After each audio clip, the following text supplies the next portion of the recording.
Good afternoon, everybody. Let me be clear. President Trump and his entire administration stand fully behind the heroic men and women of ICE and will always uphold law and order in the United States of America. The deadly incident that took place in Minnesota yesterday occurred as a result of a larger, sinister, left-wing movement that has spread across our country, where our brave men and women of federal law enforcement are under organized attack. Right now, immigration and customs enforcement officers are facing a 1,200% increase in assaults, a 3,200% increase in vehicle rammings, and an 8,000% increase in death threats. ICE agents are faithfully enforcing federal law to protect the safety of the American people by removing criminal illegal aliens from our country, which is exactly what nearly 80 million Americans elected President Trump and Vice President J.D. Vance to do. Radicals in the Democrat Party are furious over this. They don't want our border secured or criminal illegal aliens being removed. As a result, Democrats are impeding immigration enforcement operations daily, creating extremely heightened and dangerous circumstances that make it nearly impossible for the men and women of law enforcement to simply do their jobs. Democrats are calling to defund federal law enforcement agencies who are protecting public safety. And Democrats are calling to abolish ICE and defund the police. That will never be allowed to happen under this president and vice president. The Trump administration will redouble our efforts to get the worst of the worst, criminal illegal alien killers, rapists, and pedophiles off of American streets. The Department of Homeland Security will continue to operate on the ground in Minnesota, not only to remove criminal illegal aliens, but also to continue conducting door-to-door investigations of the rampant fraud that has taken place in the state under the failed and corrupt leadership of Democrat Governor Tim Walz. Taxpayers have been ripped off to the tune of billions of dollars in this one state alone, and that is going to end, and people are going to be held accountable. The Trump administration has activated thousands of federal agents, doubled the number of U.S. attorneys in the DOJ office in Minneapolis, and surged resources to hold fraudsters accountable and demand justice for law-abiding American taxpayers and citizens across our country. And that's what brings the Vice President out here with me today to discuss all the Trump administration is doing and to make an additional important announcement on this front. So please, Mr. Vice President, will be joining us now. Thank you, Carolyn. Thank you.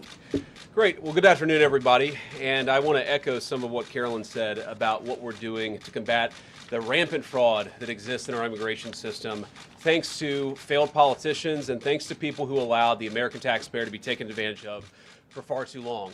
I think it's important to understand why this matters to the American people. I am a father of 3 young kids, a lot of people in my generation. What is that going on there? Is that normal? Okay.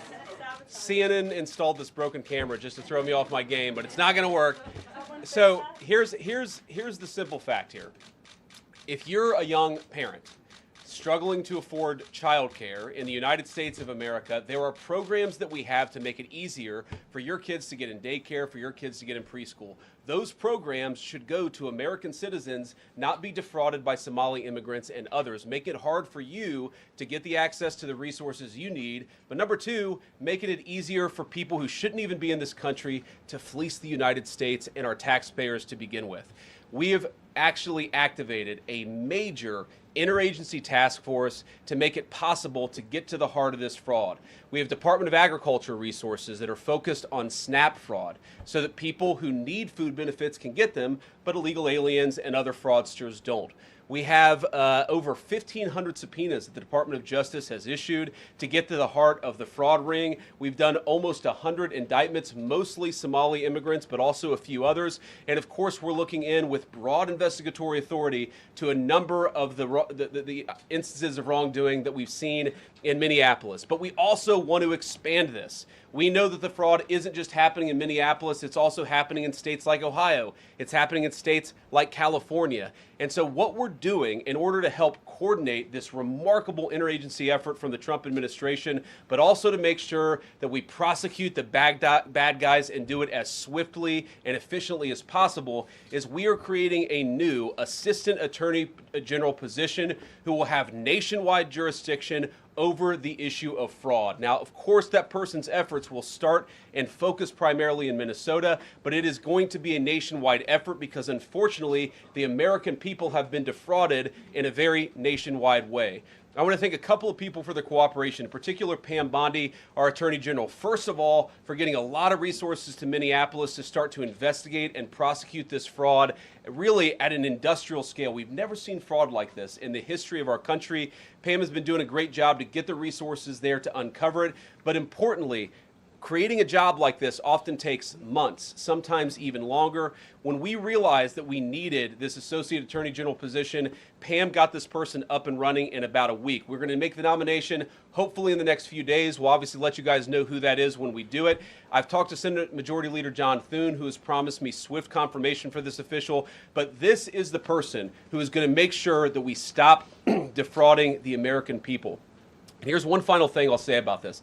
I've heard a lot of people say that we need a special counsel to investigate fraud in the United States of America. I actually agree, and that's what this position does. It has all the benefits, all the resources, all the authority of a special counsel, but with two crucial differences. Number one, it will be run out of the White House under the supervision of me and the President of the United States. And number two, it's actually constitutionally legitimate. As you guys may know, the special counsel statute has some major constitutional questions. When we get the bad guys, we want to make sure we get them permanently and they don't have some legal technicality they can get out of,